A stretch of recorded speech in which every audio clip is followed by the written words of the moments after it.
সারা দিন না খেয়ে থাকি, না পান করি, কিন্তু প্রশ্ন একটাই, আসলেই কি আমরা রোজা রাখছি? যদি রোজার শেষে মন বদলায় না, চোখের গুনাহ কমে না, জিহ্বা সংযত না হয়, তাহলে রোজার উদ্দেশ্য কোথায়? আজ আমরা খুঁজব রোজার আসল উদ্দেশ্য। রোজা শুধু একটি ইবাদত নয়, রোজা একটি প্রশিক্ষণ। আল্লাহ আমাদের শরীরকে কষ্ট দিতে চাননি, তিনি চান আমাদের আত্মা জেগে উঠুক। সারা দিন না খেয়ে থাকি, না পান করি, কিন্তু প্রশ্ন একটাই, আসলেই কি আমরা রোজা রাখছি? যদি রোজার শেষে মন বদলায় না, চোখের গুনাহ কমে না, জিহ্বা সংযত না হয়, তাহলে রোজার উদ্দেশ্য কোথায়? আজ আমরা খুঁজব রোজার আসল উদ্দেশ্য। রোজা শুধু একটি ইবাদত নয়, রোজা একটি প্রশিক্ষণ। আল্লাহ আমাদের শরীরকে কষ্ট দিতে চাননি, তিনি চান আমাদের আত্মা জেগে উঠুক। তাই রোজার পেছনে রয়েছে গভীর উদ্দেশ্য। আল্লাহ তাআলা কুরআনে পরিষ্কার করে বলেছেন, সূরা আল বাকারা আয়াত 183, হে মুমিনগণ, তোমাদের ওপর রোজা ফরজ করা হয়েছে, যাতে তোমরা তাকওয়া অর্জন করো। এই একটি শব্দ, তাকওয়া। রোজার আসল উদ্দেশ্য এটাই।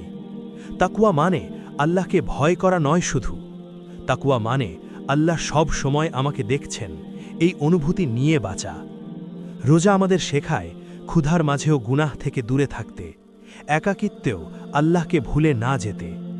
রাসূল সাল্লাল্লাহু আলাইহি ওয়াসাল্লাম বলেছেন, যে ব্যক্তি রোজা রেখে মিথ্যা কথা ও মন্দ কাজ পরিত্যাগ করে না, আল্লাহর কাছে তার না খাওয়া না থাকার কোনো প্রয়োজন নেই। সহিহ বুখারী। এই হাদিস আমাদের কাঁপিয়ে দেয়। মানে রোজা শুধু পেটের নয়, রোজা চোখের, রোজা কানের, রোজা জিহ্বার। আর এক হাদিসে রাসূল সাল্লাল্লাহু আলাইহি ওয়াসাল্লাম বলেছেন, রোজা ঢাল স্বরূপ। সহিহ বুখারী ও মুসলিম। ঢাল যা গুনাহ থেকে রক্ষা করে। একটু ভাবুন, রোজার সময় আমরা সংযত থাকি, কিন্তু রোজা শেষ হলে আবার আগের মতো। যদি রোজা আমাদের বদলাতে না পারে, তাহলে আমরা রোজাকে বুঝিনি। রোজা এসেছে আমাদের চরিত্র গড়তে, আমাদের অভ্যাস বদলাতে।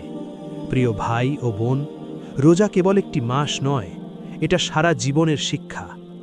আজই সিদ্ধান্ত নিন, আমি রোজাকে শুধু না খাওয়া বানাবো না, আমি রোজাকে তাকওয়ার পথে হাঁটার মাধ্যম বানাবো। হয়তো এই রমাদানই আমাদের জীবনের শেষ রমাদান। হে আল্লাহ, আমাদের রোজাকে কবুল করুন, আমাদের রোজাকে তাকওয়ার মাধ্যম বানান, আমাদের চোখ, কান ও জিহ্বাকে হেফাজত করুন। রোজার মাধ্যমে আমাদের জীবন বদলে দিন। আমিন ইয়া রাব্বাল আলামিন।